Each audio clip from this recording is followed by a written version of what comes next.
This is how we started. It's all good. It's just funny. What I was going to say about it is like how we all have these things. We look at ourselves and we're like, look at that giant whatever or that Yeah. and someone else is like, oh, okay, No, maybe. Yeah. I'm like, do you ever get rid of that? And I think the answer is no. probably not. I mean, probably what you can do is like heal the part of you that is reactive to it. Yeah, I feel pretty like good about like, don't you think too, like everybody always said this when I was younger and I didn't believe them, or I thought it was lame, or I had judgments of it, that like women would always say, like, that's just because I'm older. Once you're 40 something, you don't give a fuck anymore. And I always thought, like, okay, sure. But like some of that's true. Like age happens and you're like, I got bigger fish to fry. Like this is what I Yeah. am. I look how I look. Like get on board or don't, America. I can't help you if you're upset about it. You know? Yeah.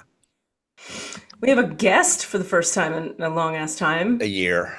Not true, but a Oh, long, long yeah. ass time. Yeah, that's exciting. We're going to be talking to uh An uh author of an Enneagram book and a reverend of some kind.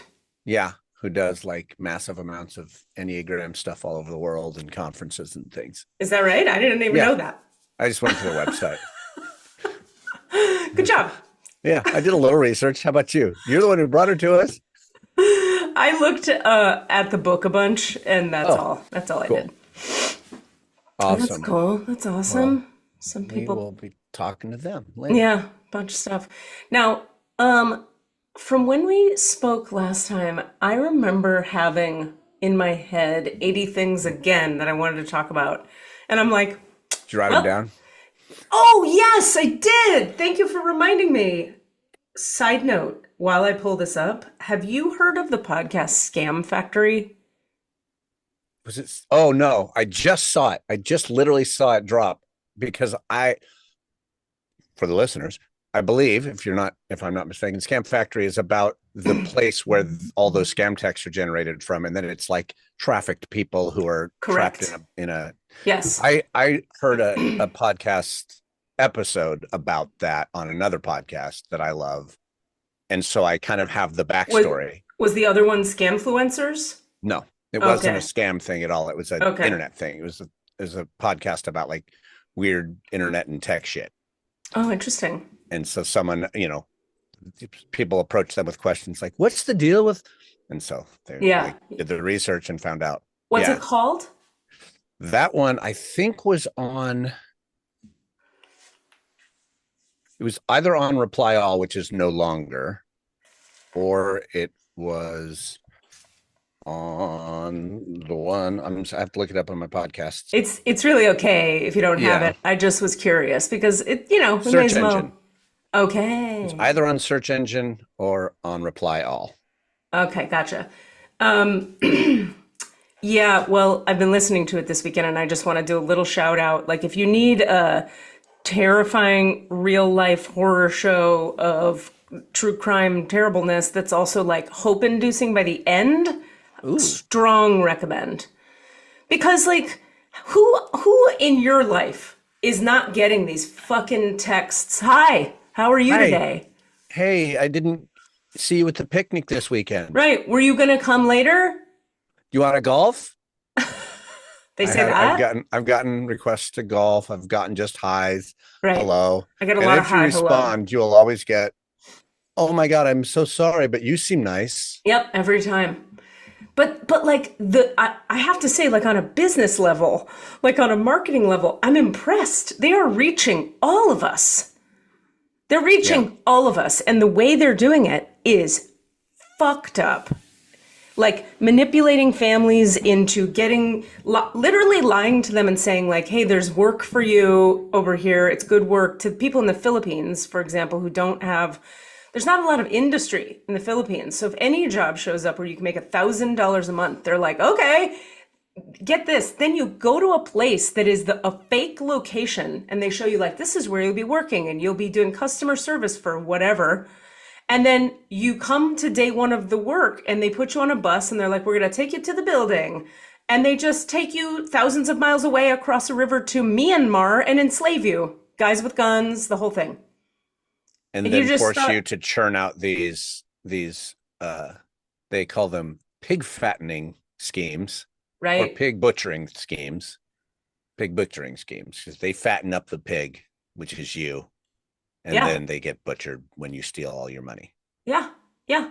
And they don't want to be doing it. The No. majority of people there are just can't, they'll be killed or beaten Yeah. or starved. They starve them. I It's used to real respond to fucked them up. with like, go fuck yourself. You're a terrible Yeah. human. And now I respond with, I'm sorry for your circumstances. I Yeah. hope you can Same. find something.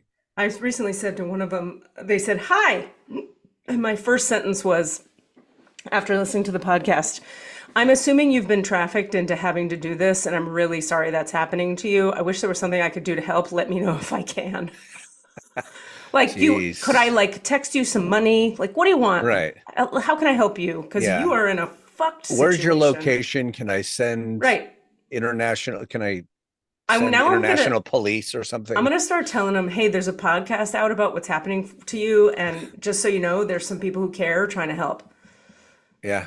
I mean, it's fucked up. It's like a real thing, and I want to talk about it because I want to do any kind of awareness raising I can do. These people are, and it's affecting all of us in America who have all these means and all this money.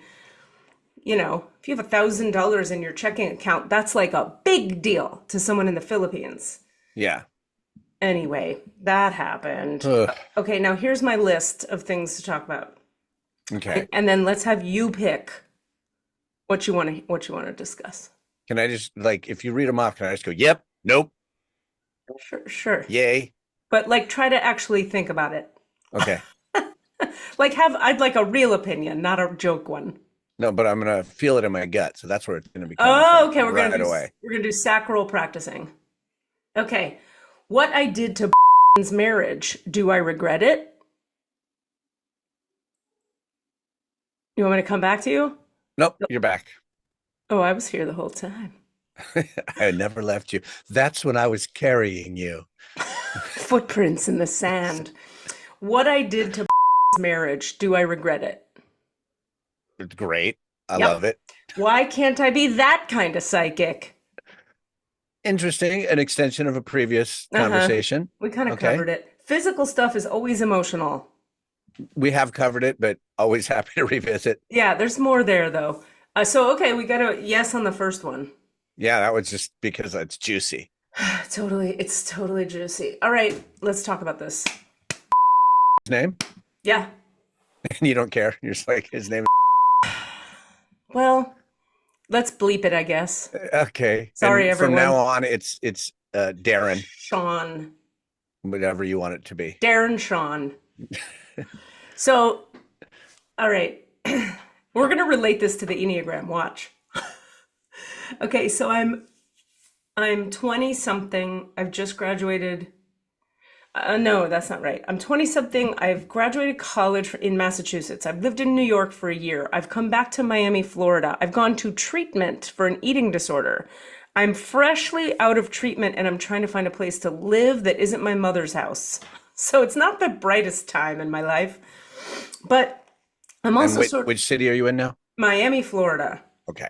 I'm also sort of like full of hope for the future at the same time. Somehow I just feel like the world is my oyster. It's going to be great. I'm going through hard stuff, but like whatever, it's just stuff I'm going through. I'm going to get through it and write my show and take over the world. I find a place, I don't remember how this came about, maybe through a friend. Oh, I know. I went to the Landmark Forum. I did Oh, Landmark and I met a dude.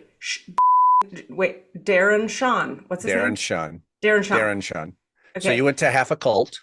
I went to mostly a cult and met a nice gentleman named Darren Sean, that's not his name.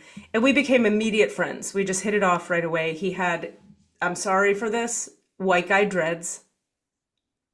I'm Let's hold, sorry too. let's hold for a moment of silence to acknowledge how horrible that is.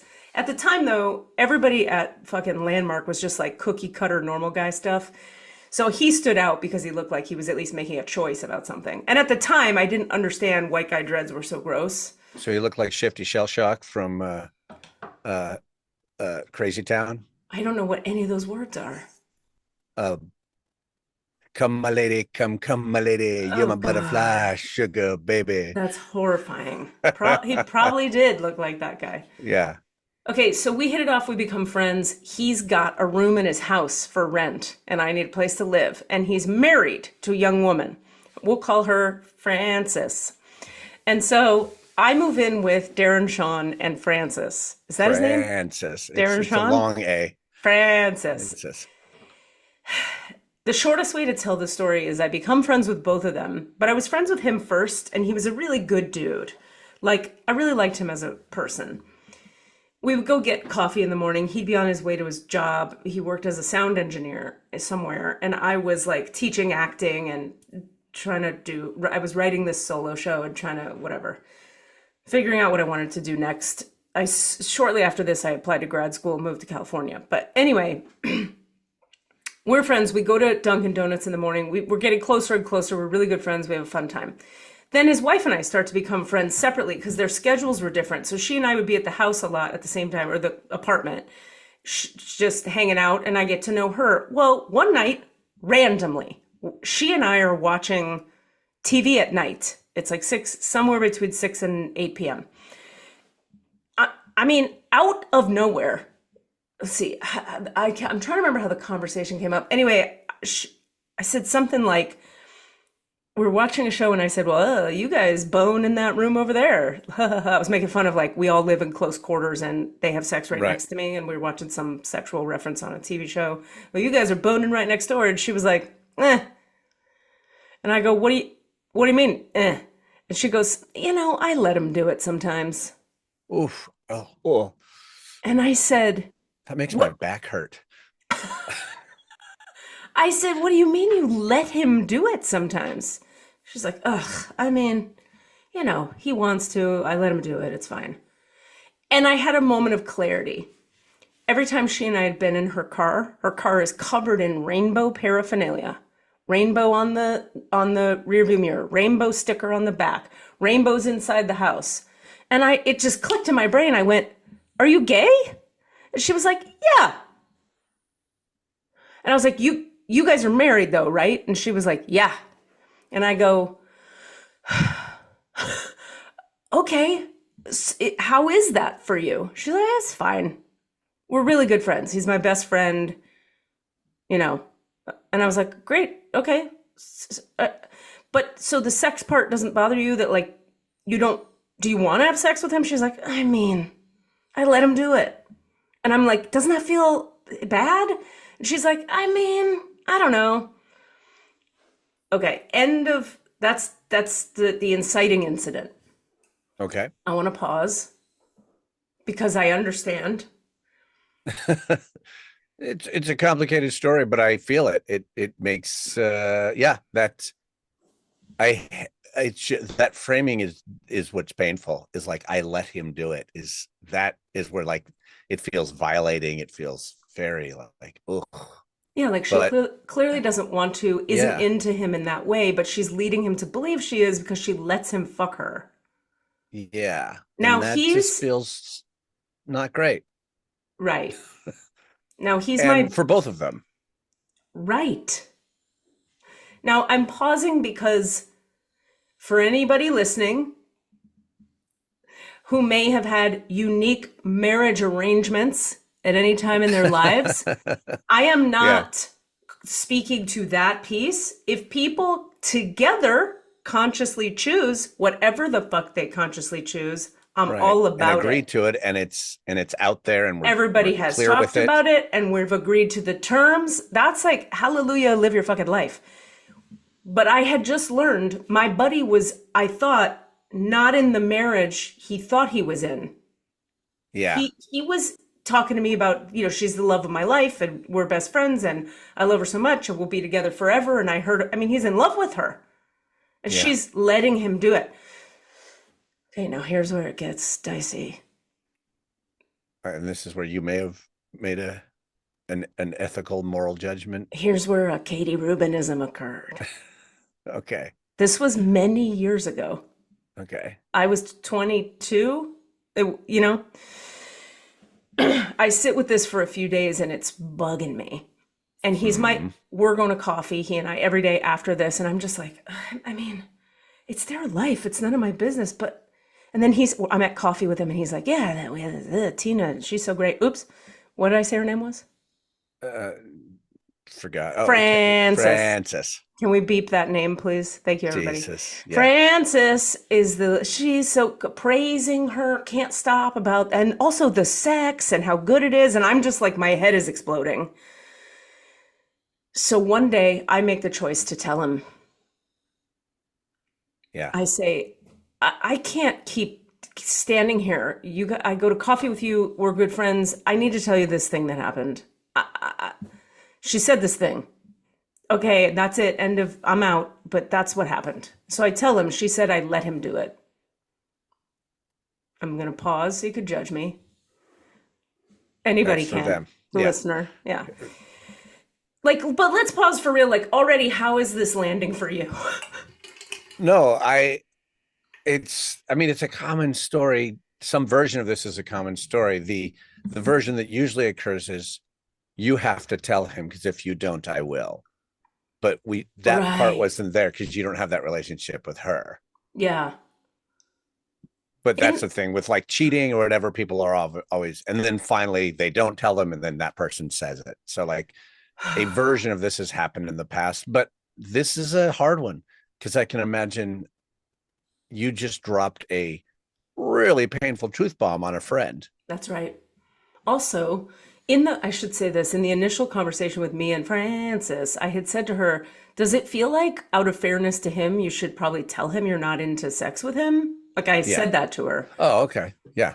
Oh, yeah. And she was like, no, nah, he's fine. We're good.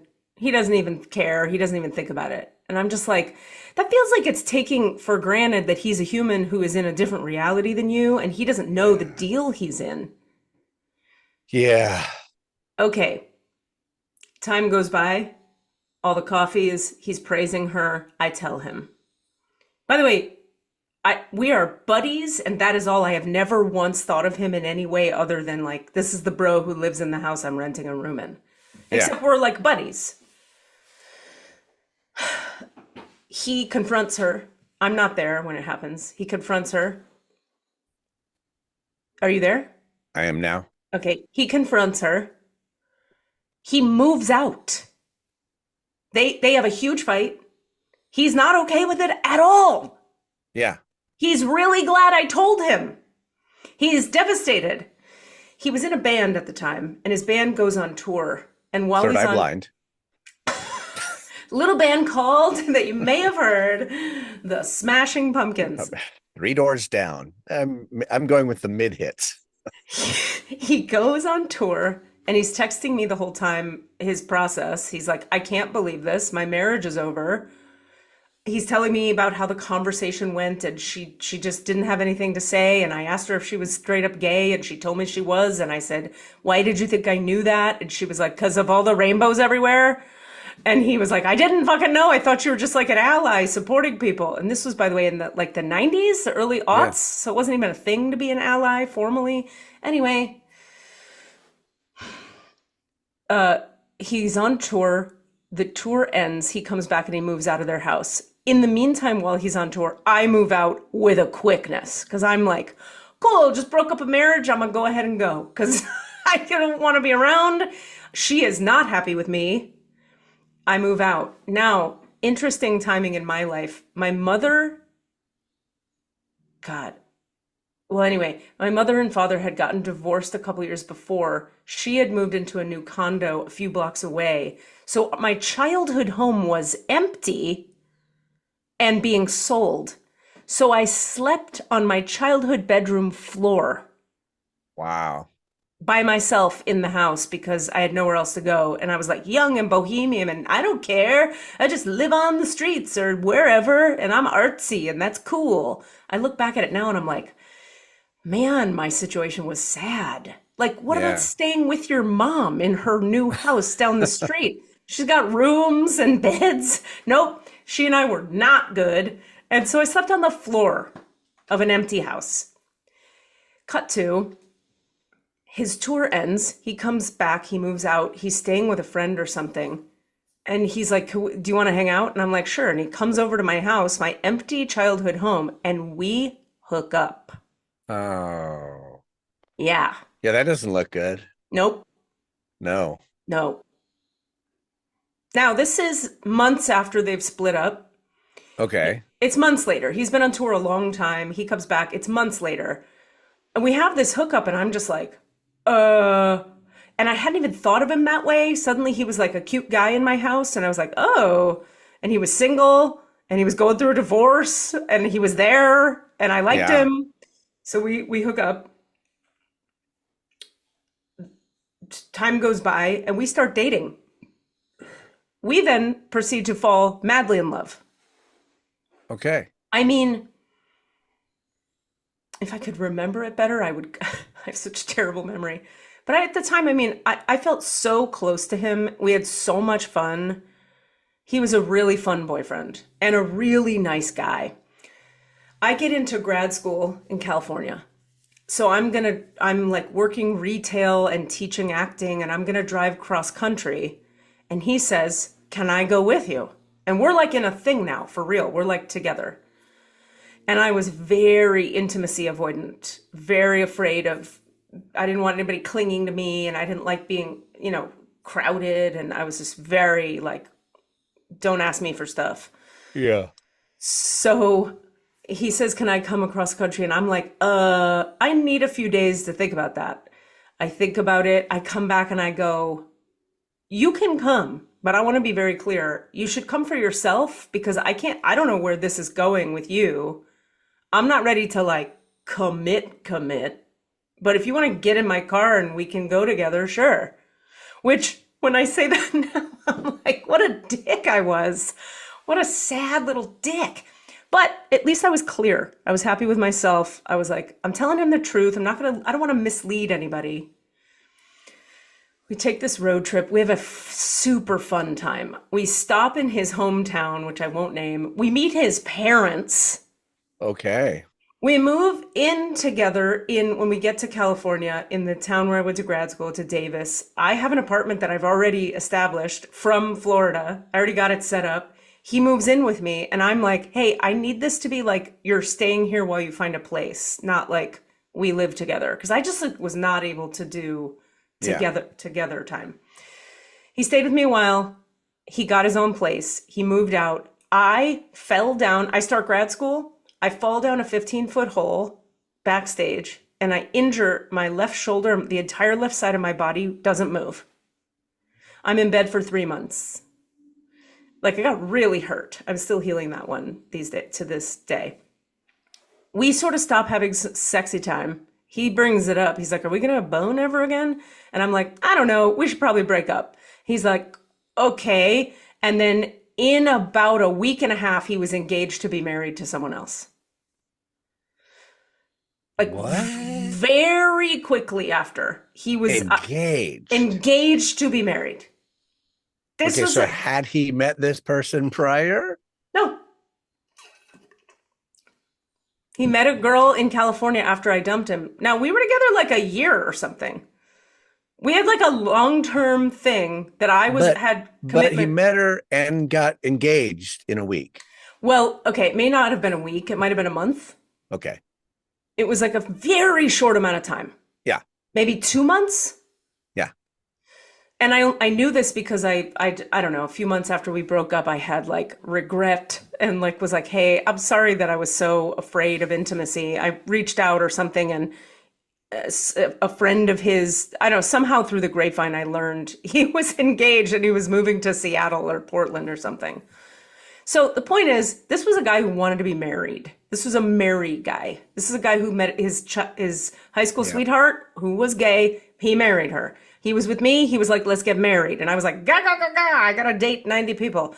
And then the next lady that came along, she wanted to get married too. So they did that. Do you know if they're still together? They're not. And then he got married again after her. Okay. Like, they got married. Yeah. Then they got divorced. Then he got married again. Yeah.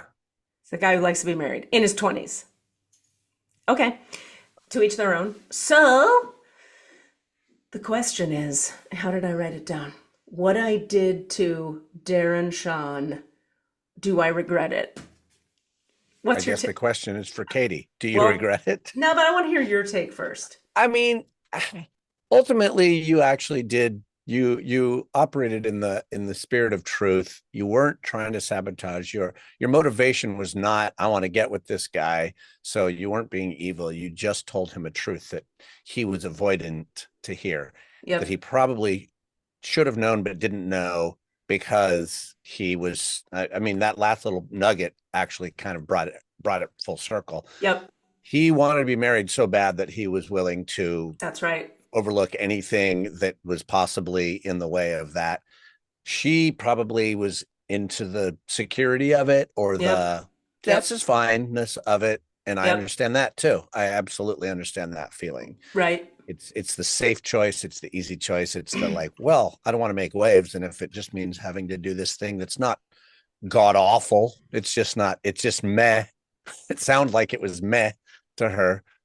Um, but forcing yourself to do something meh, it takes a toll over time, which is Hmm. what most people do in their work life all the time. Yeah. Um, they force Yeah. themselves to do something meh for years and years. Yeah, for sure. Um, so I don't know. My takeaway is I don't think you committed an evil. You actually committed a a, a bit of an aggressive truth bomb. Yeah, That sounds right. Sounds on brand. it sounds like a Katie. Fuck. Yeah. Well, thank you for that. I appreciate the generosity of that interpretation. I feel conceptually like I agree with you. And there's another part of me, this is why this came up, obviously, that at this point in my life, I wonder what I would choose. Hmm. Like if you had a friend now and you're however old you are, and Yeah. you found out that the one of the partners was like, I let him do it, and you're real close with the other Oof. one, what do you do? Yeah, you're close with the hard part is like That's right. the person that you would really want to call out is not the one you have the intimate relationship with. And I called her out. It didn't matter. She didn't care. Yeah. I asked her a question. Don't you feel like he would want to know that da da da? Nope, he doesn't. And I was like, I can't abide. Yeah. The I mean, dude, it's a devastating thing to learn because there's so much tied up in that. It's not just the, oh, I didn't know. It's there's also this the shame, the embarrassment, the ew, I'm gross to her, but she lets me do it or whatever. You know, exactly. there's the thing that I mean, there's so much in that for a Right. person. But Like so what would you do? I have experienced that. I mean, I like you said, he was glad you told him. Right. Absolutely. Most of the time we learn that to know the truth is better. Most of the time to Yep. know the truth is better. Well, I Be- believe in that theoretically, yeah, because living the lie is spiritually toxic. but so that's a nice abstract example. But what would you do in real life? Like Oh, it's Jeff, it's your friend Jeff, or it's me, and Eric says to you one random day, I let her bone me. And you're like, Katie's in a relationship where he's letting her bone him. Do you tell me? yeah, I tell you, but I know you in a way that's, yeah. Oh, yeah, I think I do. It kind of goes back to the thing we started with. Like, I'm over 40. Like, I don't fucking have time for this shit. And you don't have time for this shit. I don't want you Yeah. living badly. Okay, so you would tell. Yeah. Well, now that I mention it, I have a pair of friends who have a dead bedroom and they do not discuss it. Okay. If anything, maybe they've agreed to not discuss, but I don't even think it's gone that far. Mm, And it's not the I let them do it part. It's the we don't even broach the subject. right. And I want to say, I'll say to him because I'm closer with him, like that makes me really sad. And I wish you guys would at least talk about it and at least acknowledge it, at Yeah. least like come to, and even if it's not going to change, just say like that makes me sad or express the feeling that goes between it. Yeah. But that'll never happen. And I will Mm, never say anything to her about it. right. Never. I will never say anything to her about it. Well, that's a different deal. right? Yes, but I mean, there is an unspoken. I don't know if it's a lie. There's a lack of clarity between them. Right. There's a big, huge, jagged, painful. And There's an elephant in the room that's got like giant spikes on it that you're people are like, choosing to not bring it up, right? yeah, Yeah. yeah, because it's Yeah. not mine to bring up. So So that's the debate. I'm going to let our guest in. Sorry to cut you off, that's all right. This is but the question. so I just think it's an interesting topic, and I wonder, listeners, what you think. Email us at allanswerspod@gmail.com. Do you regret it? Final answer. Oh, meat? It's Yeah. complicated. Yes and no. Okay. Mostly no. Hello. Are you there? Oh, yes. I see a video coming on. Hello. Hello. I'm here. How's it Yay. going? Welcome here. Why am I not hearing you? I don't know. Not hearing us. Not You can hear us now? hearing us. Yes. Great. All right. Hi. Moving the motions. Hello. Great to see you. Great to meet you. Yeah. Yeah. Thank you for being this is here. like a blind date, isn't it? We kind of Uh-huh. all got thrown into a room together. Yeah. Yeah. Well, thanks for being here. We were talking briefly about you before some other things we talked about, and we were talking about you basically. I'll say a little bit about what I understand that you do, but then I'd love to hear your better words about it, since you're you and you know what you do. But you're an Enneagram, we could say, expert. You travel around teaching and talking about the Enneagram. You've written a book called The Soul of the Enneagram, and you have the moniker Reverend in front of your name. So I'm assuming there's some training that leads to said title. And Yes. you're here talking to us, and we're so lucky to have you. What is your better framing of what you do than what I And just said? and also, will you please introduce your actual self, your name, which we have not said yet today. Oh, yes. And are we on air? We are. Well, we're not live, but we are recording. Okay. Yeah, Okay. no, we edit. So anything Okay. can be taken out that you want to have taken out. Okay, wonderful. Yeah. So where do I start? Well, I have to say that, among quote Enneagram experts, there's a saying that those who call ourselves experts are not the experts, right? Of So I course. call myself an Enneagram expert. I am a lifelong student for sure in the Enneagram, but I have been studying the Enneagram since 2002 and teaching it since 2007, approximately. Yeah, so it's been a while now. So yes, I also teach the Enneagram around the globe. But I would say that it's almost like for me, what's primary is spirituality and like that being the core of like how and why I show up, like for people's conscious awakening, if you will. And so that being the Enneagram being a map that helps us to do that. But in my view, like the Enneagram is actually secondary. So I want to lead with that and then go to the Reverend piece. Yes, it's a very bizarre story, so I don't know how much of it you want to hear, but I grew up in a Buddhist family. But that did not talk about religion whatsoever. So like we didn't grow up with any sense of like what you should believe or not believe, but nobody seemed to believe anything. But the weirdest, I was just a weird kid in general. I read a lot of books and was always like searching for the meaning of life. That was like my story when I was a kid. I was like, some book is going to tell me this. And after decades and decades of searching, I did not find the answer in a book. Go figure. And I came to this understanding well, I hit a bottom in my life and had a spiritual awakening. And through this like direct experience and this direct inquiry, I was like, oh, okay. And then through this spiritual awakening, I came across meditation. And through the practice of meditation, I started to open to this like fullness of being within myself. And that knowing, I was like, that's what I've been seeking my whole life. Like that connection to wholeness and to unity. And so at that point, at that moment, I was like, where do I go? I didn't have resources at the time. I found the teachings of A Course in Miracles, which led me to a unity. There I was, an antitrust litigator in San Francisco. Okay. Mm-hmm. at the time. Yep. Yep. Yep. So this is like a whole huge paradigm shift for me. Mm-hmm. But there's this thing happening inside of me. And so the Course in Miracles class was being held at a Unity church. And so I was like, what is this church? What is Unity? And so I found Unity through that. I fell in love with Unity because it taught me. I remember the woman in the first like introductory meeting, she was like, we don't care if you stay or leave. We're here for whatever part of your journey, like it resonates with. I was like, that feels like love to me. That feels spacious and open and welcoming. And so I was hooked. And within like a year and a half, I became a volunteer prayer chaplain. And then one day, after praying with people, I went out to the parking lot and I sat down and I had this moment like, I'm going to be doing this for the rest of my life.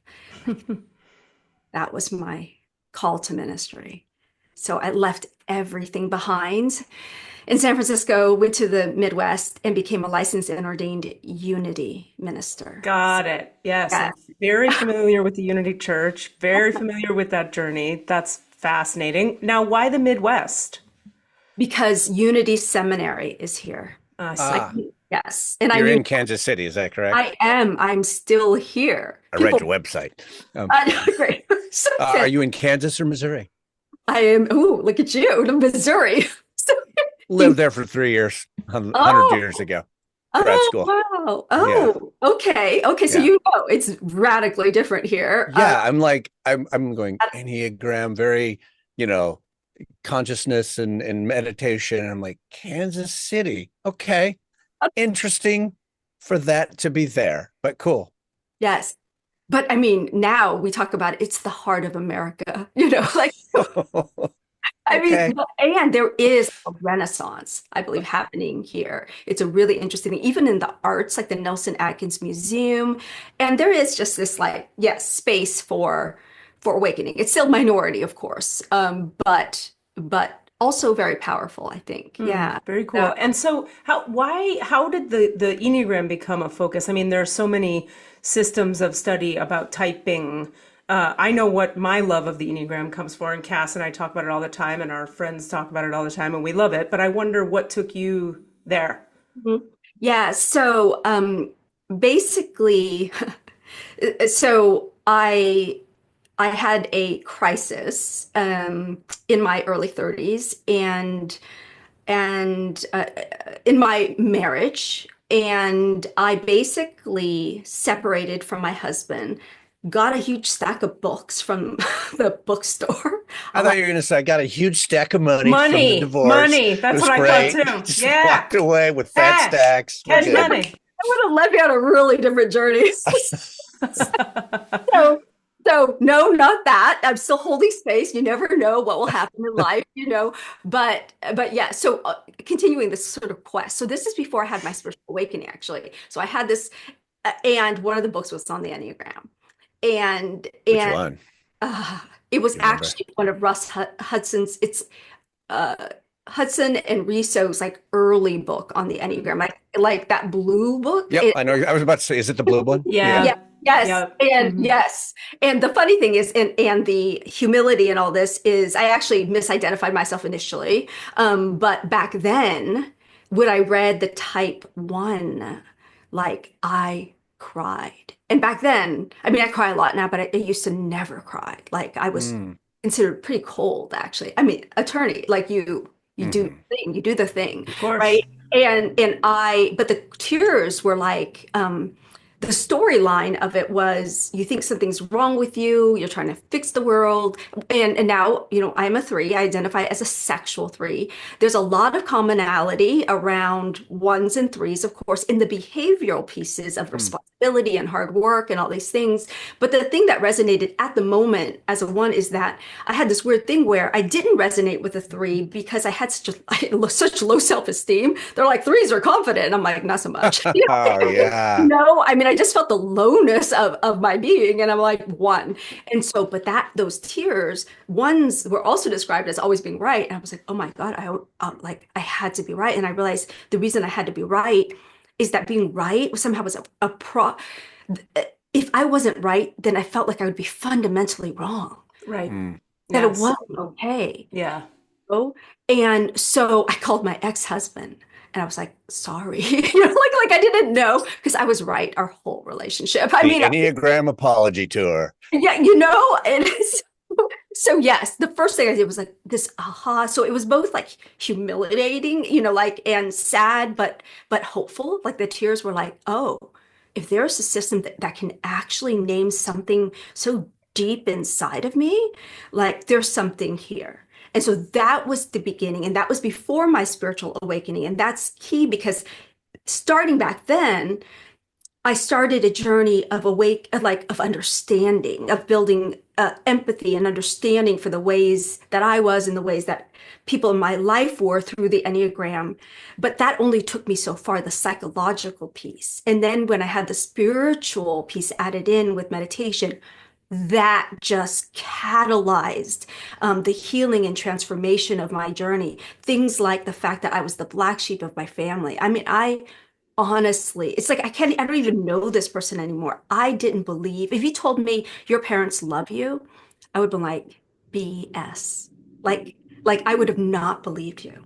Like through my 30s, like like and at that moment, that was true. And the healing that's happened, not just with my parents, but with my siblings, my relationship to myself, my relationship to life. It's the mingling of this Enneagram, which I realize we've been talking about the Enneagram, and like the way I think of it isn't like the Enneagram is just a personality typing No, tool. yeah, of course. Oh, yes. So Yeah. holding the map of like consciousness in Right. general. All right. Yeah. So that brings me to a question for you. Sure. Because you're in good company. I'm a big fan of Christopher Hewertz's writing about the Enneagram probably because he's an eight. And so he speaks kindly about eights and like he is an eight. So he's writing about the Enneagram through the lens of the eight, which like a generous interpretation of an eight, like to hear it, somebody being like empathy for the things you've been through. I was like, ha, ha, ha, ha, and this was like, for me, I've done every typing and there's just so much stuff I've done, but because of many crises, I envy you and having one crisis. That sounds admirable. Talked about. Fair enough. Fair enough. Anyway, so I'm all about the Enneagram as it's so much deeper than, one of my pet peeves about how people work with the Enneagram is when they go like, well, I'm a 3, so that's what I do. And they just justify their shitty behavior because the Enneagram says that's how 3s are. It's like, no, that's not how this is supposed to be used, bro. To wit, my question for you is, how would you, I have an answer to this, but I'd love to hear your words about this. And I'd love to share thoughts about it. How would you frame your idea about the relationship between the personality and the traits therein and the spiritual awakening that's possible inside of working with your type? Another way to say that would be, it's almost as if once we awaken and we meet consciousness, right? You could say the personality is all this, it's just noise. It's just static. Right. And we've been identified with it as if it's who we are. But then you realize, no, I'm oneness and unity. Okay. So then what is the purpose of the personality, and or how do we relate to the personality? What words do we use to describe it, given that we are not that? I'd love to hear your thoughts on that. Oh my God, this is like exactly what I teach on. So basically, I'll start by saying that starting with the symbolism of the circle of the Enneagram representing our wholeness. Like I feel like rather than start at personality, inviting meditation and reflection on that as the invitation to like, what is your wholeness? What is your authentic divine being? Like, oh, and holding that as something mysterious, that our conscious minds don't even actually know the answer to that question yet. And then when I draw that circle, then I talk about all the types being on the circumference of the circle, personality being on the surface of the totality of being, right? So there's a pictorial thing that can happen there, and yet just like the surface of the ocean, that drop of water on the surface of the ocean is no less deep than the drop of water at the bottom of the ocean, right? So it's not like there's anything lacking in that, right? There's a fullness of being in all of it, right? But living identified as that drop of water is living identified as the personality. And so, but since, if you look at that circumference again, it's like, it's also the doorway. And so that personality is like, this is the surface of me. That's the point of entry into the fullness of being. But in a way that doesn't demonize that, in a way that doesn't actually, like, there's no, in my work at Evolving Enneagram, it's all about Father Richard Rohr's Everything Belongs. That's so fundamental to what I practice and what I teach, which is that, like, can we even let the personality belong? And yet, when we're only identified with personality, there's this idea that if we want to go in the holy ideas, I can kind of get into that because that's related. Okay, first I want to make a statement about in unity, we teach that the ego isn't bad, but like basically the personality, it's the self that believes it's separate from the whole. Right. The self that believes it is, lives as if it is. Right. And personality for me is that. Yeah. Right. And so, but the idea is then but then there's something to me very special about us being born. And I do believe that we're born having a predisposition to a certain Enneagram type, that being born with this, we're born with certain gifts, aptitudes, and that's not to be like disowned, actually.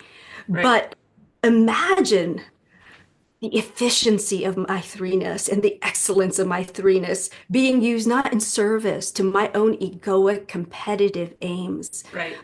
but from this ground of being where I know that you and I, that we belong together. That there's this interbeing that is the foundation of our existence. Imagine the skills of the personality being used in furtherance of that wholeness. In unity, we would call that individuality, the move from personality to individuality. That's really good. So It's right. It's like the psychology term of transcend and include. Yes. Like in a sort of Buddhist psycho-spiritual language, we would say, like, you want to transcend the personality and include it because it's not going anywhere. Like, we go through, I think, people on a deeper, if you're on a spiritual path at all and you have a big awakening and you meet the divine, then you go like, oh, it's all an illusion. So I'll just get rid of all that ugly personality stuff and just not have an ego, which of course you find as you travel forward is impossible. The ego is inescapable. So then you learn the idea of transcend and include, which is like use the ego in service of the spirit. Or you could say use the ego as the engine to live into the higher principles of spiritual principles or service to mankind or whatever you want to put it towards, right? So it's that transcend and include idea.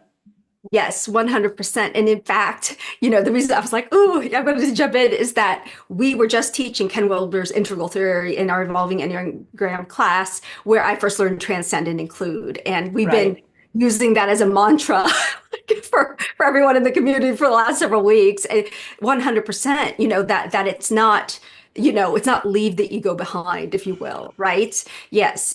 So that's foundational. And it is what you're speaking to is when we talk about oneness, what we're talking about is non-duality, right? Because we're talking about ego versus when you're and we're eliminating that. We're saying identification with this part, right?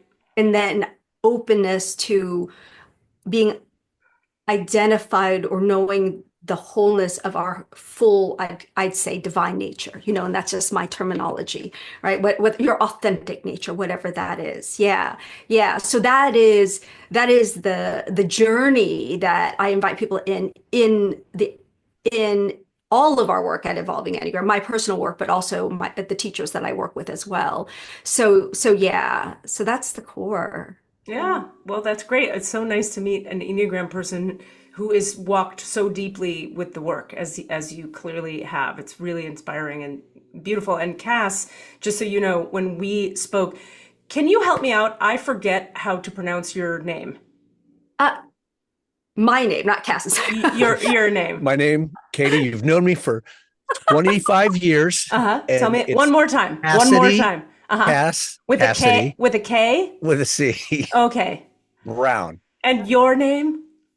Nhien. Nhien. Just wanted to speak correctly. So, Cass, when Nhien and I were emailing before yesterday or something, I had asked her if she'd be willing to talk about the holy ideal and the opposite of that, which I always forget the term for that, for each type briefly, just for our listeners. Just like if we could hit on not, it doesn't have to be an extensive, you don't have to write a dissertation for us. I don't want to put you on too much of the spot, but if you'd be open to talking about that, I think that would be great for our listeners.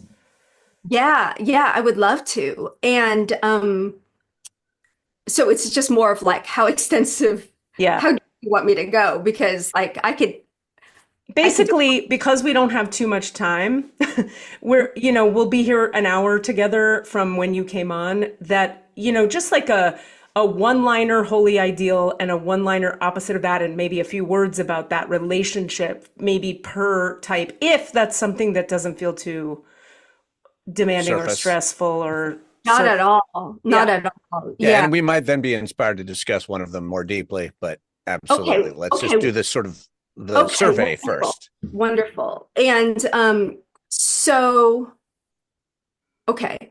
Okay. Let me try to think. So you don't need me to do a description of any of the traits of the type. Your listeners know that. At Well, this I point, they're mean, pretty we've talked familiar. through it all, but at the same time, any words that come out of you that seem like they're relevant if you're talking about the holy ideal, feel free. Like whatever feels like it's going to help illuminate. And let me just say, just so this makes any kind of sense, the reason I'm asking this specific question is because I have found, sitting with my type and my God, all the layers of unpeeling and unpacking that it has revealed over the years of sitting with it and coming back. And what was that thing about the stuff? The thing that always anchors me in, and in moments where I'm like, am I really an 8? It's like, yeah, bitch. Because what anchors me in is that holy ideal and the opposite. What's it called? The opposite of the holy ideal?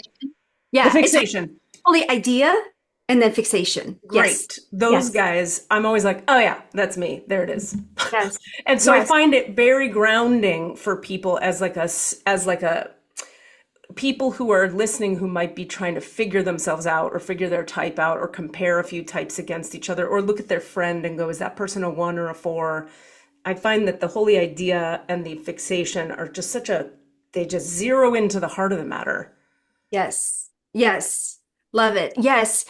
So it's so interesting that you asked this specific question, because in my book, I only made room for one tiny Enneagram primer, because most of my book is like devotional application, right? The primer focuses in on the holy ideas. Oh, Like, wow. yes. So because to me, it is the essence of this. And so I want to start with this idea that going back to the circle of wholeness, we can start here. So if you look at the circle of wholeness, the Enneagram of Holy Ideas, as taught by A.H. Almas, whose real name is Hamid Ali, is basically this idea that if reality is like infinite intelligence, ideas, right? Infinite ideas, but ideas that have life. Then we, based on our Enneagram type, have lost sight of one face of that reality. And that's one facet of that truth. And that facet that we lost sight of, not the one we have the most, the one we lost sight of, is our holy idea. And so I can go around the circle of the Enneagram to explore that for each of the types as I understand it. So for the type 1 has lost sight of the holy idea of holy perfection that says that everything that is like fundamentally good, perfect, even like beautiful, right? There's this even like a spiritual knowing at that level. Having lost sight of that, the person actually creates a personality type structure that's like, how am I going to survive in the world? Well, guess what? I'm going to focus on making things good, because good is not naturally here. So the mental fixation or habit of the type 1, is rooted in this frustrated seeking, of like, oh, there are things that are wrong, and you're wondering why things are always wrong, but you've developed a mental fixation to actually look for what's wrong so you can fix it with the benevolent hope that you will then one day perfect all of reality, Oh, right? So it comes from that. that's And very so, sweet. yes, right? Go ahead, Cassidy. Oh, I just want to unearth just the overarching idea that the holy idea is not the thing that belongs to that type. It's the thing that that type is blind to or has lost sight of. That I can't wait to hear the rest. That's all. I just want to keep lifting up that idea because that feels new to me in terms of my understanding of it. I've Uh, heard the term like blind spot or blind, and yeah, I don't know yeah, if this is the same thing, but I really love that idea. That's all. yeah. Continue. No, I'm thank I'm you.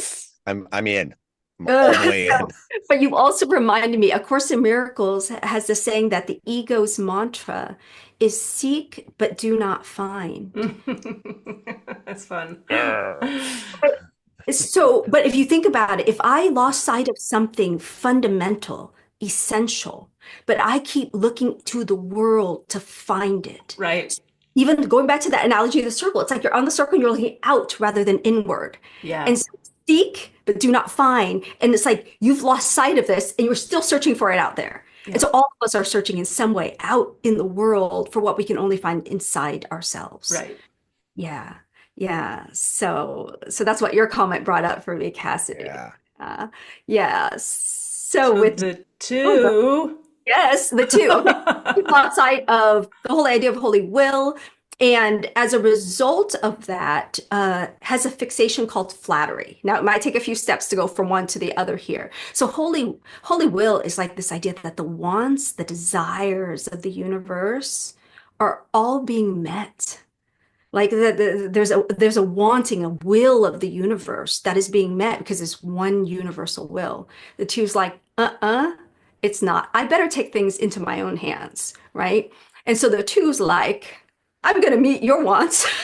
Like wants aren't just naturally met. Like I've got to take matters into my own hands. So there's this, but there's a reverse psychology regarding the two, right? It's sort of like I'm not worthy, but if I give to you, you'll give back to me. That's how I'll get my needs one. So the flattery of the two, which it's not just the verb or action of flattery, it's a stance of hi, like do you like me? Like of people pleasing. It's a stance of being outward gazing to uplift you in hopes that somehow I will get my needs met, right?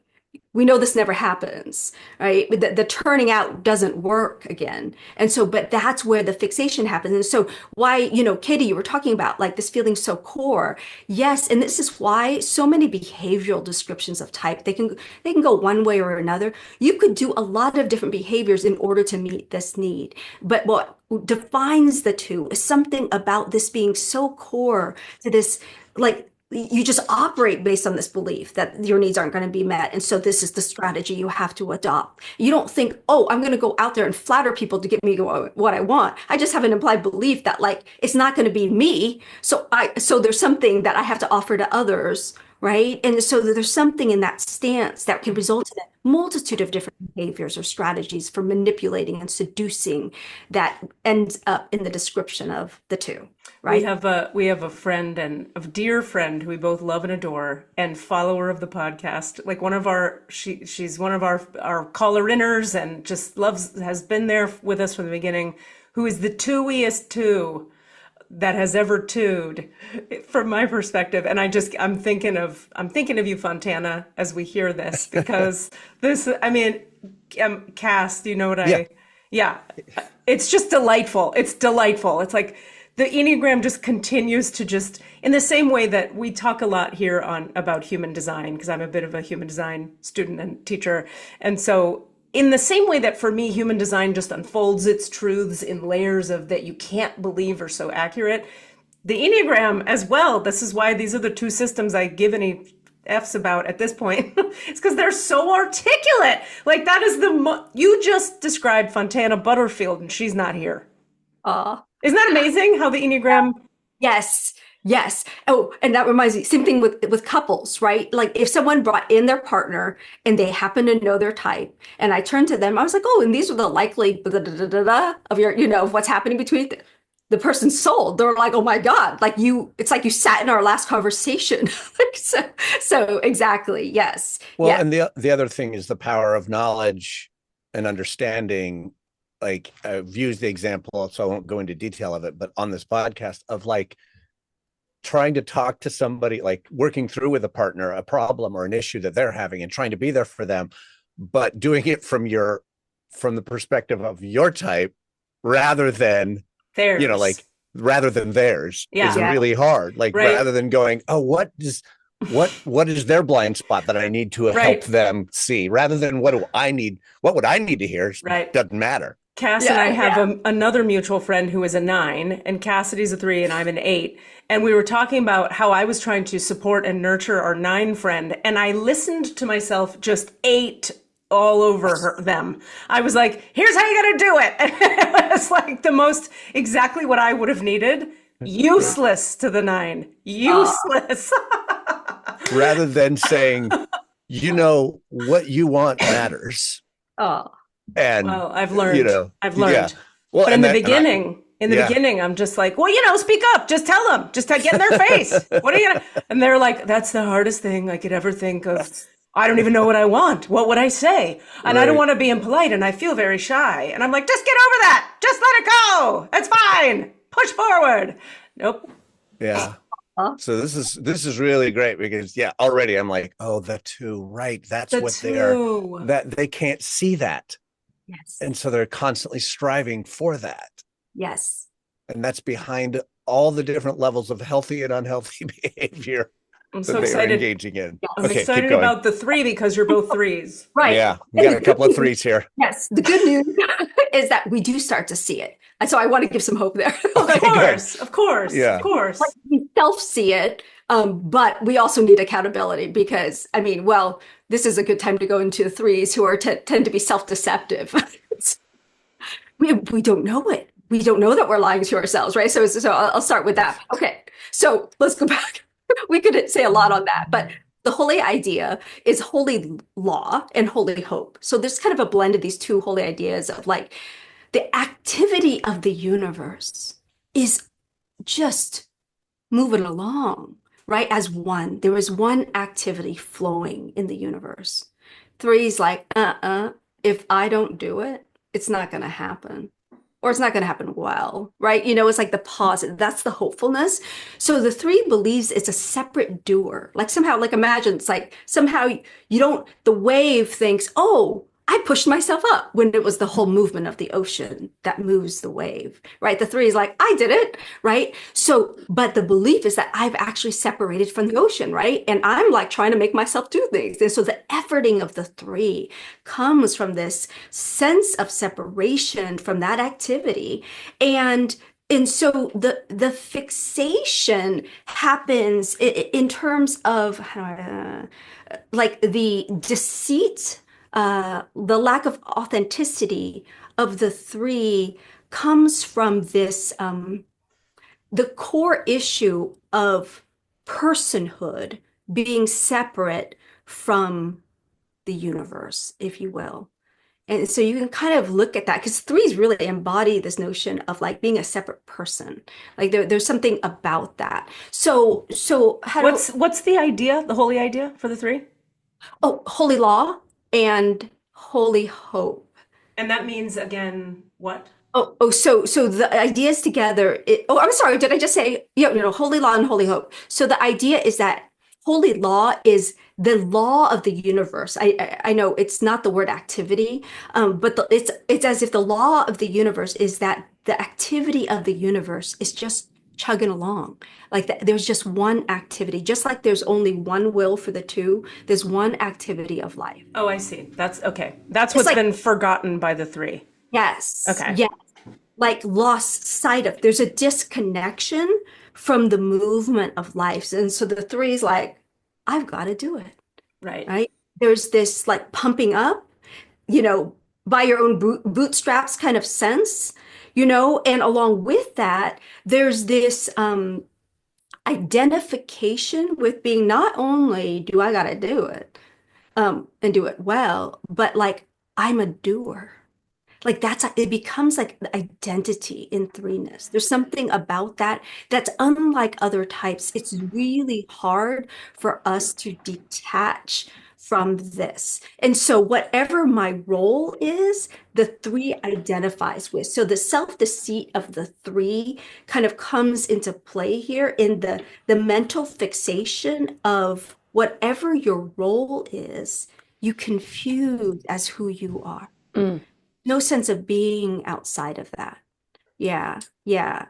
And I know these are really abstract concepts. That's why, like if any personal examples, I'm happy to, happy to share. But what's the famous quote for threes is like, uh, work like fun is fun, but work is fun. Like this idea that like work is more fun than fun. That's it. That's the quote. Work is more fun Oof. than fun, right?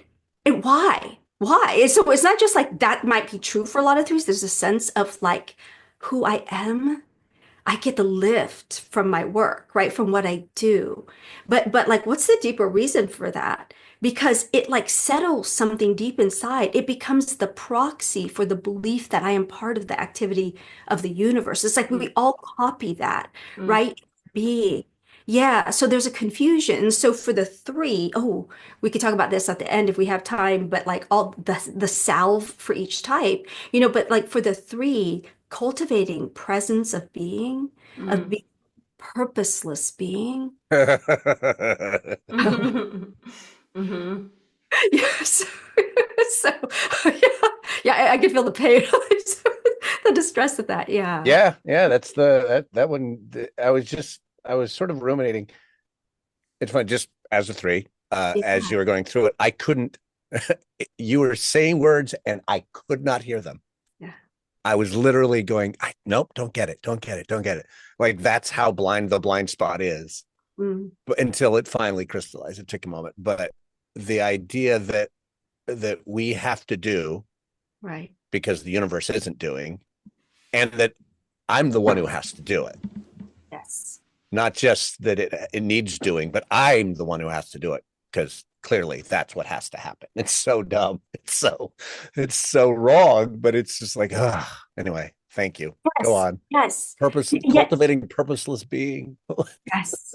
I and for most threes, I've worked with people, coached with people where the first thing was, this is such a radical notion, Yin. This is such a radical idea. Give me another, give me a break, and next session we'll talk about it.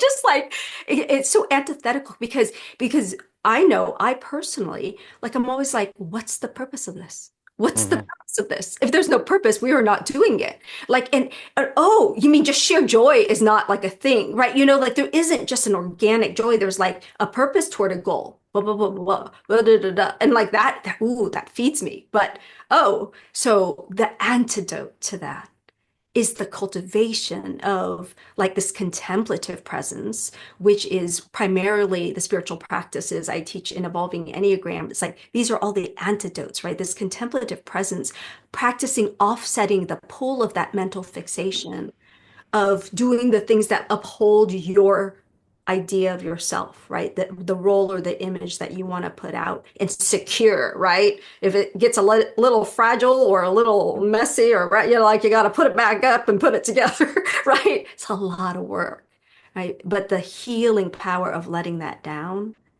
and it's like because all that work is to try to feel worthy, right? For the three, the belief in earned worth. Again, we're kind of going a little bit beyond, the mental fixation teaching, but like this practical piece about moving from earned worth to inherent worth. Mhm. And all that striving moves us further away because even if we get that and we succeed, we think that's why we're loved. That's why we're valued. And if we stop providing value, we won't be valued. Yep. Yeah. I would love to sit and talk about the three for the next 2 hours because that's Okay. so good. I love it so much, but we should, just in the interest of time, let's push on to the rest of them. Thank you so much. Yeah, you bet. So for the type four, it's the holy idea of holy origin and or like again, holy meaning almost like there's a oneness of origin. And if source is one, nothing has plopped out of that oneness. Nothing has separated from that. But the four believes that it has. So it's like, oh crap, now I need to be special or Mm. something. Like now, like how else am I going to get the goods of life, right? Like, and so that also speaks to that sense of like something deeply and profoundly missing that the four looks for in the world. And melancholy is the fixation of the four. And it's like that longing for something I cannot name, right? That like it seems to be somewhere else, right? Never here. And so it looks for it in the world. It's like and so there's this idea that if it's always somewhere else, or often in the past for the four, why look here? So they never look here in the present moment where all good and gratitude and appreciation and presence flows, right? The strategy keeps you looking in a place you'll never find it. Right. Yeah. So that melancholy, but being that like sense that something's lost, but isn't really. It's that my attention to what is here is lost as a result. Right. So yeah. So that's the short version. I'll keep it short going forward, and then we can come back if we have time. And for the five, it's actually two different holy ideas, holy omniscience and holy transparency. And the five having lost sight of holy omniscience, that's the more obvious one for those who know about the five. It's like the infinite knowing, the wisdom of the universe. It's Mm. fully available right here and now. Mhm. I don't know that. Mm. You bet I'm going to do my research. You bet I'm going to strive to know what I think I need to know. And that's Oh, different. Am I right? these fives. My God, these fives. Oh, and you've got a line to five and the special, I special. know, girl. Yeah, I yeah. don't the suffering of the five, like I feel like just to interrupt briefly, I want to add something that what you're saying makes me think of is I'm not sure I think this is a function of just having a lot of trauma, like I have a lot of trauma, more than the average bear, from a very, very young age. I feel like in my development, I've had to go through integrating and processing the holy idea and fixation of each number, which sounds like a very nine thing of me. I've always had a leaning toward the nine, but definitely seated in the eight. So it's like probably the wing or whatever. It used to not be, but now it seems to be. Anyway, at each piece you talk about, I'm like, yeah, I went through that. I did that. And so it's funny because it makes me think of like, yep, did that, did that, did that, did that. Then you get to the eight and I go, well, I'll be working on that forever. Like that one is harder. It's objectively harder, but it's just harder for me because it's my type. But I think that it speaks to your point about the unity consciousness of the whole thing of like we're all on a certain level dealing with all of these integration points potentially, or we can be if we're looking and paying attention, is that we're all going to deal with some level of flattery and vanity and I have to do it and separation, and these are all the things you meet on the journey of awakening anyway. But then there usually is one or two that are extra Yes. resonant, right? Because we're oriented Right. that way. Right. And I so appreciate you bringing that up. First of all, kudos to you for this journey of healing. I mean, that's clearly overflowed into the people that you're in relationship with, right? You could hear that like that. Yeah, it's my whole life, but what are you gonna do? What are you gonna Yeah. do? Here we Just are. gonna keep doing it. Keep doing it Yeah. one day at a time. No, but Yeah. thank you, I appreciate it. Yeah. It's beautiful. And it reminds me also that one of my core principles and practices is that of compassion. Because I used to try to whip myself into shape, and I'm like, that didn't actually work. Doesn't work. Yeah. But the when I'm actually in touch with how hard it is to process my journey, like how difficult it is for me to believe that, oh, if I'm not offering you some value, that I'm lovable or that I'm worthy, that's a big leap for me. For You know, sure. it's grown over time. So I don't try to like lean into the five and go, oh, I see that. It's more of like if I can feel how hard that is, then Yeah. I see if I'm frustrated with a five's endless, rabbit Right. hole seeking, Yes. I just really identify like, oh, Of course, the mercy. I happen to have a five dad, and I've um, just watched him his whole life. Like, luckily for him, he gains a lot of egoic gratification from like the endless research of all things literally that exist. And he loves it. And he lives in his little room and he spins down his little holes and it makes him happy. He has this like big, beautiful home, but he lives in one little room and he's just taking every Stanford science course that ever was. Yeah, he's happy, according to him. But then it's just, I watch the torture of it and the sort of rat race of it. And I have deep empathy for it because and the way he'll talk about it, it's like, he's not a dude on a spiritual path per se. So he would talk about it just like, I can just feel the pain in it and I just love him. And it's like, oh, Dad, you never got past that one, did you? But he's okay. He's doing him. Yeah. Anyway, so the 5. Yeah. So definitely. So we just talked about holy omniscience. There's also holy transparency.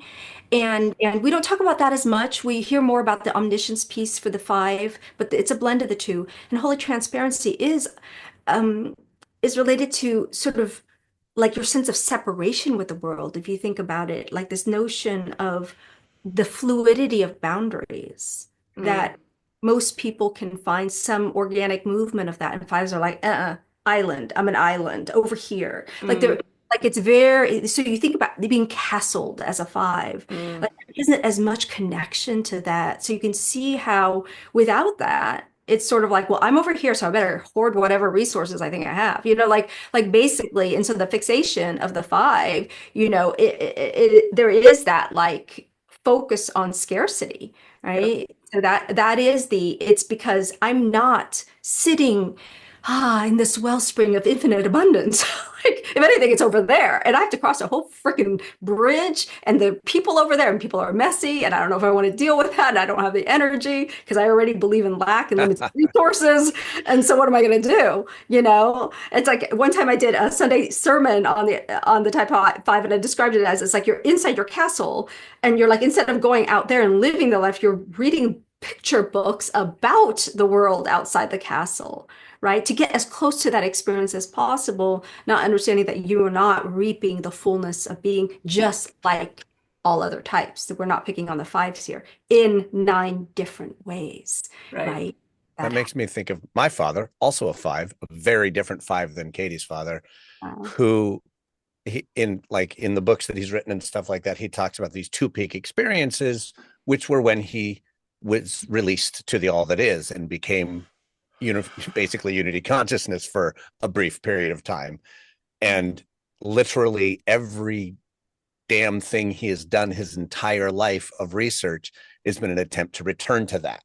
So he lost it, but he knows it's there. Wow. And so his blindness is from a slightly different viewpoint, because it's like, I know that I have holy transcendence, or holy, it was transparency. Yes. I understand holy transparency because I have experienced it. Oh, that's almost more painful. But I can't get it. Yeah, it's almost more painful if you tasted it. And he has spent his whole life trying to get that meal. Yeah. And so his research is 100% in service to that. But it is also like probably where it comes into conflict is that that's not where it is. Right. Right. Yes. In the path of, for all 9 types, the path of striving. Like that versus, I mean, when I talked about contemplation earlier, there is a path of opening, a path of receptivity. Yeah. Right? It's very different. And so we all strive in different ways. Like even the 9s, or who are accused of not striving, but there's a different way, there's a different thing they strive towards. So wow. That's how about the 6? Okay, so the 6 is lost sight of the holy ideas of holy strength and holy faith. And holy faith is this knowing that spirit is the ground of being, and it like the foundation of being. And it's infinite and invisible. And related to that, holy strength comes from, if I'm grounded in this infinite as the ground of my being, then it's like I have all the energy, all the wisdom, whatever I need to show up in life, right? The 6 feels really fragile. It does, if there's the ground is shifty. There's no like spiritual solid ground of anything. Yeah. So I'm going to spend my whole life, depending on my subtype, seeking for security in something. You see that, like how that correlates. So every single way the personality seeks is related to the loss of the holy idea, Yep. right? Like seek but do not find in this direction, right? And Yep. so that fixation called cowardice. Oh, by the way, to give credit, Oscar Ichazo was the person who coined all these originally, and also originally had a different language other than English as his primary language. So some of these really do require interpretation, like cowardice. I mean, first, are sixes, do they live more cowardly than others? Not the ones I've actually seen. But when we think of it as a mental fixation, we can look at it as a mental fixation of planning against future harm or danger. Mm-hmm. The mind is fixated in a way to prevent, to be wary, to be vigilant against future danger. Mm-hmm. So that's kind of how the fixation happens, right? Because there's no ground. I'm not sure. I'm not certain. So we better try to secure. So we need to look ahead and we need to stay vigilant, right? The eyes of even lots of sixes, you'll see like there's like a scanning energy around it, right? Yeah. So you think about why, like Mm-hmm. why that happens, right? And it can Mm-hmm. show up. Some sixes, they focus more on their relationships being secure, right? As the ground, Mm-hmm. you're going to find it there. For some, it's belief system. So it's not always like the same thing, Mm-hmm. right? Yeah. But if fundamentally you're not connected to your spiritual knowing that there is a spiritual ground of being, there is nothing you find in the world that will ever help you to feel secure. Mm. It's interesting how yeah, for sure. I have a number of six friends I can think of. I'm like, yep, that's what they're doing. Yep. It's the notion of, you were saying a minute ago, striving as a kind of, I would almost frame it like a kind of central challenge or a central delusion that all humans can fall into. It's like any time when I saw that I was in Sufi school. I went to a 4-year Sufi healing school, and that was the first of 3 healing schools I attended. And there was a moment in Sufi school where I went, oh, anything I do that is a striving, so I have to be honest enough and in touch with myself enough and present enough to be able to see, am I striving for approval? Am I striving for connection? Am I striving for healthy things? Am I striving for health? Boy, people can get crazy in the striving toward health. That can be the most toxic one in certain ways. Am I striving for intimacy? Whatever they're striving towards? Striving is the place to sit into and bring, as you're talking about, the contemplative practice, or in my words, the divine light, or in anybody, whatever processing we can do around the place inside the body that says, like, I gotta get there. I'm striving toward blank. All of a sudden, the entire knot unravels, the knot of tension that we think is who we are. And so many people, the identity becomes this tension point, this tension of this knotted up tension. And we're like, that's me, because I recognize that knot of tension. When if you unravel it, people are afraid to unravel the knot of tension because there's nothing there. And then who am I? Which of course you can relate to as a 3, because that's such a common idea for the 3. There's nothing in here. But I think every number goes through that, every type of person, because why would you want to de-identify with everything? And the answer in my case is, when you have enough pain, you start to understand that under all the pain is a striving towards something that is creating all the other pain. So I may as well unravel it. And then here we are, where there's no identity and it's just like spaciousness. And I'll tell you, there has been, I want to say this because I say that like it's so easy or something. There's been like real layers of, what the fuck do I do with myself now? Now that there's nothing in here to hold on to. There's no lifeboat, there's no life jacket.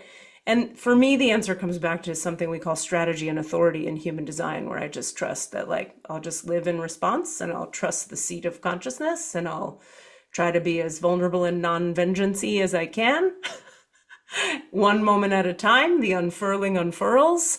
But when you put that to people to try to, you know this better than anyone as a teacher of this and as a reverend, if you put the notion of ego death to people and they really start to understand what it's actually going to look like and feel like, you get a lot of pushback Mm, mm.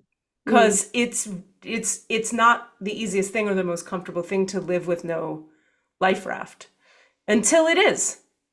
Yes. Does that make Yes. sense at all? Oh yeah, what a beautiful journey you've been on. Yeah. And right before you said death, I was like, that's what I was going to talk about, the egoic death. I was like, that's what you were describing, right? To die before you die. Right. The world spiritual and religious traditions all speak to this need. And again, not a literal death, but from an Enneagram perspective, a death to who we thought we were, Exactly. right? Exactly. Yeah. Which Yeah. brings us beautifully to the seven. Okay. So for the seven has lost sight of the holy idea of like holy plan. And so the mental fixation is planning. Go figure. Really direct correlation there. It's easy to see that one. So, but what I mean, it's also holy wisdom and holy plan. There's a mix of this. Like there's an intelligence of the universe unfolding for blessing and for good. And the seven's like, nah, I'm going to take good. I'm going to take this happy stuff into my own hands. I don't trust that things are going to go well unless I neurotically think about it, right? Scott Lifton. Scott Lifton. Yeah. I was Hashtag just Scott Lifton. sitting there going, Scotty, Scott. Also a guest on the podcast. He knows So we talk about him. Oh, awesome. Hi, Scott. Yes. And so you can think about it as, okay, what sevens confuse is when they hear a plan, they're like, oh, I'm not good at planning. I'm like, no, this is not about whether you're good at it. It's about whether you're mentally obsessed with thinking. And if you're not, it's almost like if you're sitting in a room and you're bored, you're going to mentally imagine things and think about future options and things. That's what we mean by planning, right? There's a need to fill that vacuum, the perceived vacuum of existence rather than go deeper into it. From the personality's point, it was like, we're not going here. We're not going to go into this desert terrain, which is what the seven can feel like inside when they first begin to get silent, right? No, we're going to fill it with exciting plans and thoughts. We're going to fill it with a freaking amusement park inside my head, right? If I can, right? Or whatever ideas will keep me entertained, if you will. So it's not just the future, but that's also related to, so you could see in every seven, there's like it's almost like an opportunistic, like we're trying to figure out how to make sure I'm going to be okay later, right? You could hear that. Sevens are self-referencing in that way, and definitely. So twos are other referencing. This is the same thing. We're not saying one is better than the other, but sevens just happen to take the strategy of I'll be like, no one's going to come and like make this happen for me. I'm going to take care of myself. When I teach the Enneagram, I've in the past taught the seven with a picture of a kid crawling out of the crib. It's like, rather than crying and waiting for the mom's like, I'm just going to crawl out of this crib and go find it for myself. I'm just going to go make it. In fact, the seven often vacations and searches the world for this, like, right, like experience. And so again, so there's this idea. It's like none of it being bad. It's just like, oh, it's just misguided. It's unskillful. Mm-hmm. It Mm-hmm. won't get you there. It won't get Right. you what you're looking for And because that, right. yeah. And that's the trap of the mind and the personality and the ego is we always think if I listen to it, I'll get the thing I'm looking for. And then it just circle, snake eating its tail. Yes, exactly, exactly. And so, and the problem with most sevens, I mean, a very concrete example that many can identify with is that you plan a vacation and then you're on the vacation planning your next vacation. Scott Lifton. Literally Be Scott here Lifton. now. Literally Scott Lifton. Oh, it's painful, right? But when the type is in pain and it doesn't have a spiritual path, what does it do? It doubles down on it, right? It's like, oh no, it must be the next vacation. I just got the country wrong. Let's go to Africa, right? Not my whole strategy is wrong, right? Right. So Yeah. that's you, right? That we Yep. double down on it. The three's like, well, just work harder. Like Right. I don't feel loved yet, but I'll just work harder. Like, so I'll do more. Like maybe it's the next goal, and yeah, endless quest. So the eight. So the eight has lost sight of the holy idea of holy truth. What do you And mean? oh yeah, what we mean by that? Holy truth says all is one. There is no good guys versus bad guys. No one is against you. Those are some of the implications. Yes. Nuh-uh. Yeah, right. Yeah. So So, and if that's true, you don't have to be so hard. But if what you believe is true and is good, and it's like good and bad, black and white, us versus them, no wonder you have to be hard and strong all the time. Of course you do, right? And there's something about the sensitivity to that holy idea. So all types have had the sensitivity to their holy idea that is like, oh, well, so black and white, I'll correct that. I'll take justice into my own hands. Vengeance is a taking of justice. That vengeance is the word fixation of the eight. There's like this quest, this deep and meaningful and valid quest for justice. And here it is, if I may. Cassidy, we came back to the story I told. Remember I said, so Nhien, we have a thing where we gather, he and I, and we chat before the guest comes on when we have a guest. And miraculously, whatever we will talk about the randomest stuff, and it will always have resonance somewhere in when the guest comes on. And here it is in my number. So I told a story briefly. I won't bore you with it, but I told a story I posed the question to the listening audience, Katie's choice to do X, does she regret it? And it was a choice where I told a friend of mine something his wife told me about how she felt about him, and it ended their marriage. And that was absolutely from a sense of, this is unjust. She feels this way about him. He has to know, because it's on me to bring justice to the fore. And they broke up, and then all kinds of chaos ensued. But what's fun about it to look at, and now I see, Cass, why I wanted to bring that story up, is because there's a way that you could look at that story and go, no, that was a generosity you did. You did that guy a favor because you brought him into truth. You told him the truth. But then you ask the question, why am I still thinking about this 30 years later or 20 years later? And the answer is, there is still a question inside of me of like, was it really my job to bring justice to them? There are two people over there. I'm not the justice mayor. I'm not the boss of justice on planet Earth, but boy, did I fucking feel like it in that dynamic. And so now I'm sort of like, it's come up lately as I'm doing whatever 90th layer of heart healing I'm always doing. But like, it's like, I'm not quite sure anymore. And I don't feel bad about it. I have a lot of mercy for like, I see where I was coming from. And it was actually like, I cared a lot about my friend and I wanted him to be blah, blah.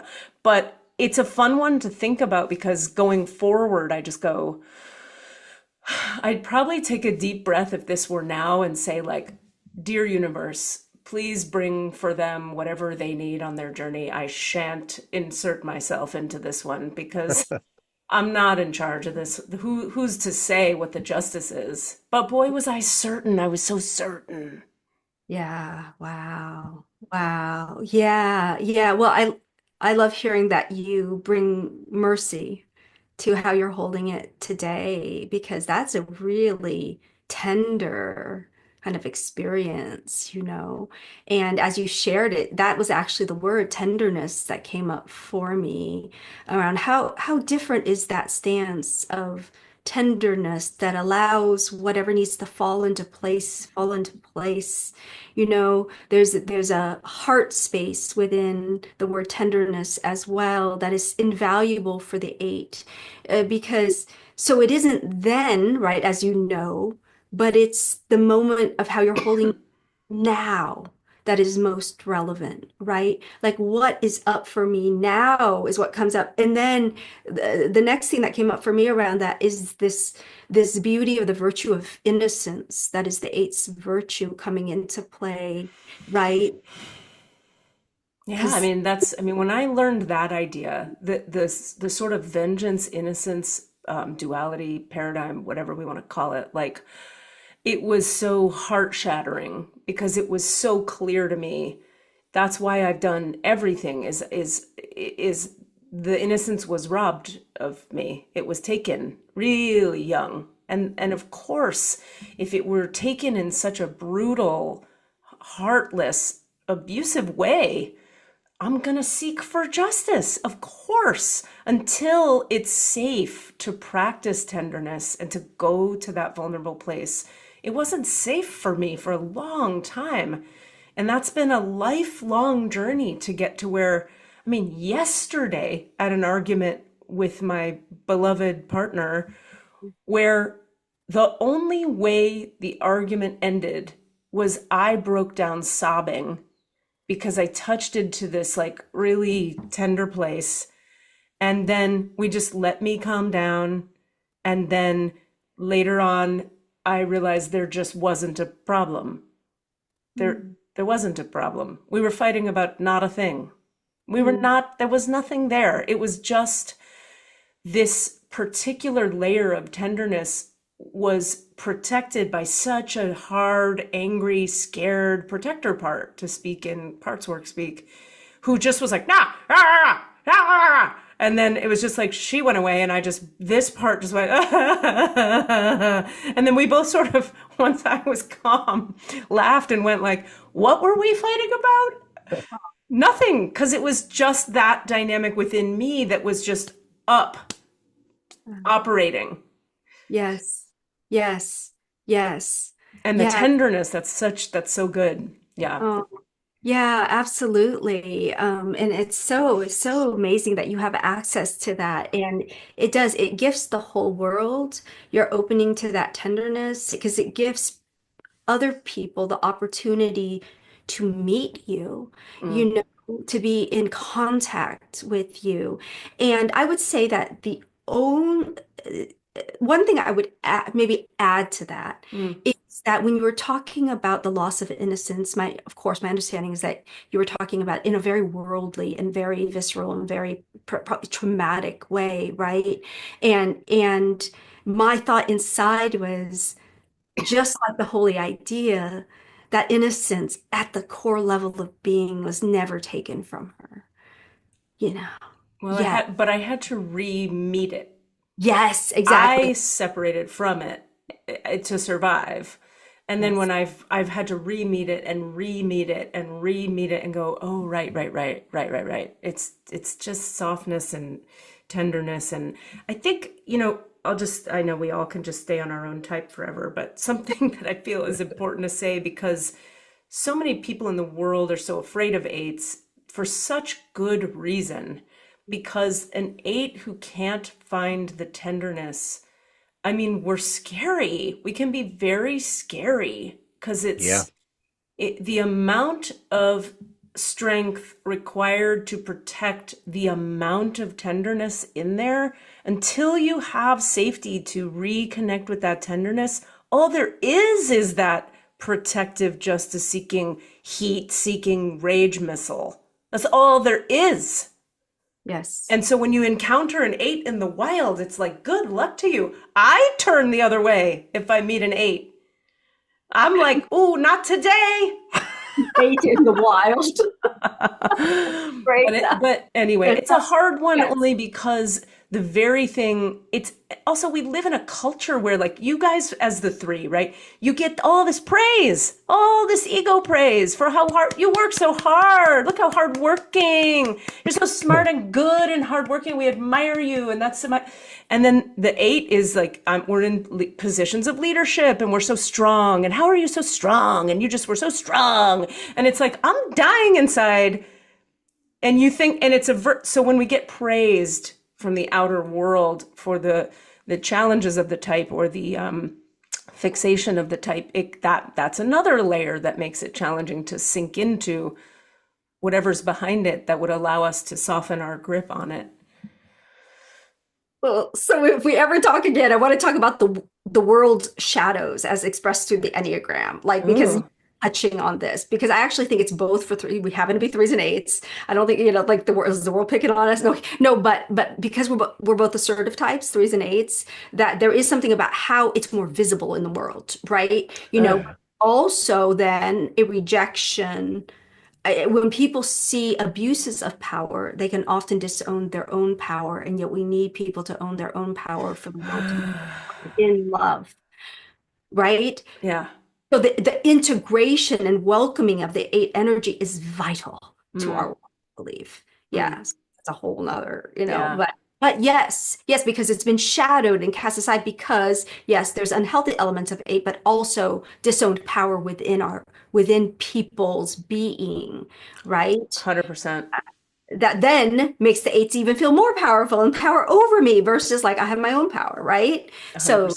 that's Right. important. And then, I can go off on the three energy as well. But, let's get to the nine. Let's get to the nine, because it would be ironic if we didn't get to the nine, Oh. because they don't matter and they don't count, right? That's what they're afraid of. They don't even exist. So let's They don't just even skip exist. it. Let's Let's skip it. just skip. It's I fine. love my nines. Hello, nines. Oh, You've God, been, I love them you've so been so much. patient. They've been like, oh God, we were last again. They're thinking, Oh, So, God, it's so so, terrible. so we're really Uh, on you. But truly, nines have lost sight of the holy idea of holy love.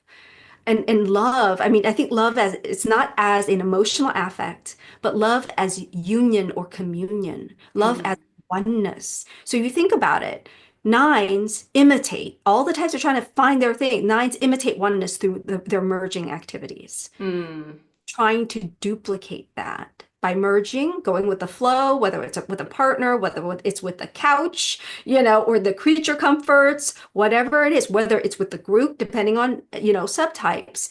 But that's one way. It's like they're trying, it's like, okay, I'm separate. Also, yes, nines are so positive. They're like, oh, yes, the universe is love. But somehow, like, everything is love. Well, the sun shines, but it doesn't shine on me. Like that's the belief, right? Sun shines everywhere. Well, except for me, right? I don't matter. So I'm going to actually attach to things that matter as well. So that's one strategy, right?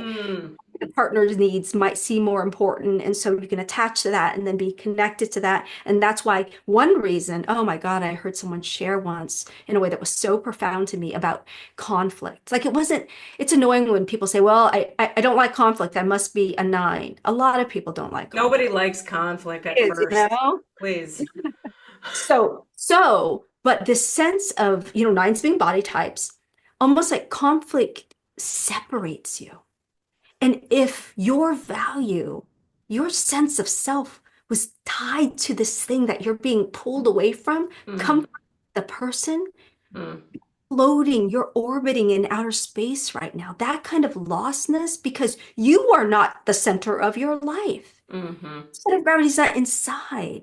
And so I had so much more compassion for nines, understanding like disconnection from people related to conflict as a result of just that hearing of like what it means. It's like a big deal. It's not something little, I don't like it. It's something like I am completely lost. And now I better latch onto something else because heaven forbid I have to actually find my own identity now, like that fixation. And this we go into the fixation of laziness is the term. And it's not necessarily, sometimes it is, but it's not necessarily laziness of activity. But it's laziness of attention to your personal needs, wants, your personhood, essentially. I'm not important, says the nine. And I don't really want to know. If I went down there, I would actually probably feel the pain of feeling deeply unimportant. But instead, I don't want to verify it. So I'll just kind of live my life like up here. I'm never going to go down there. So if I don't go down there, I'm never going to find out what I really want. I'm not going to know myself in a way where I can actually belong in the world, right?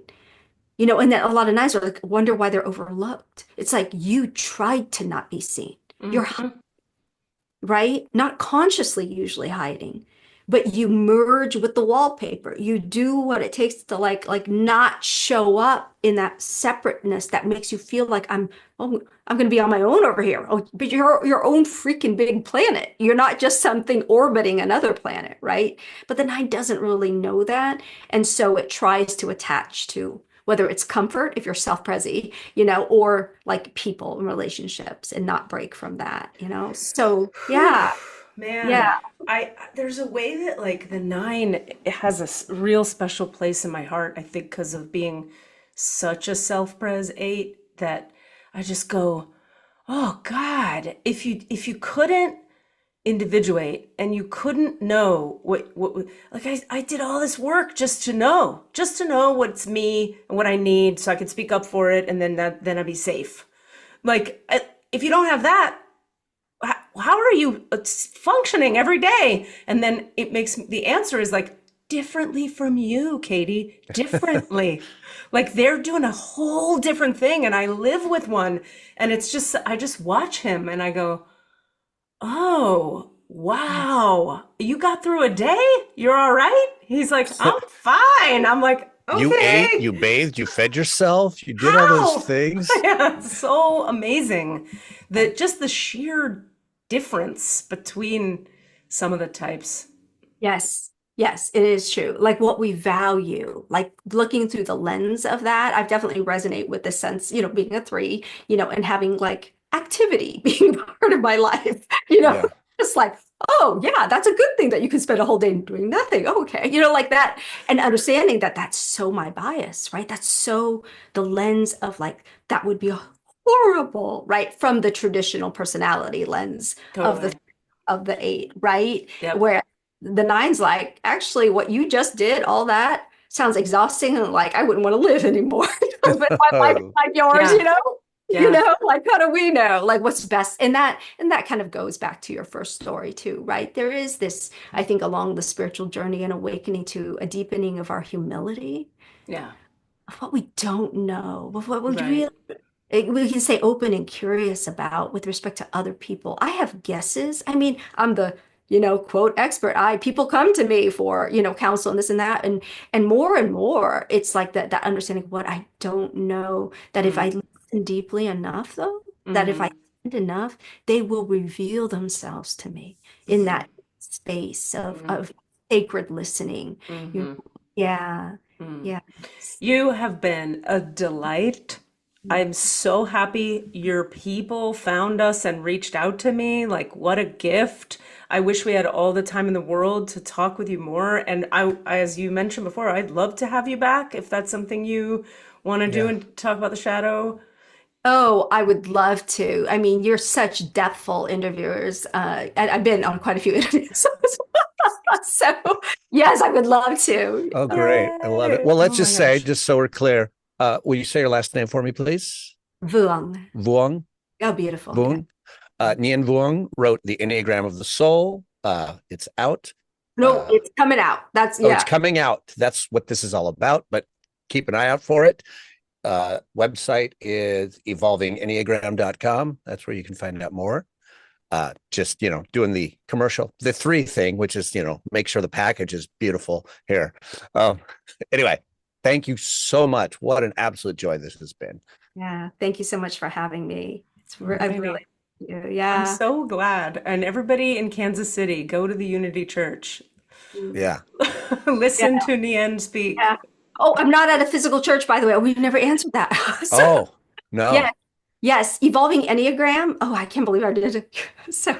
So I'm low on the social three here.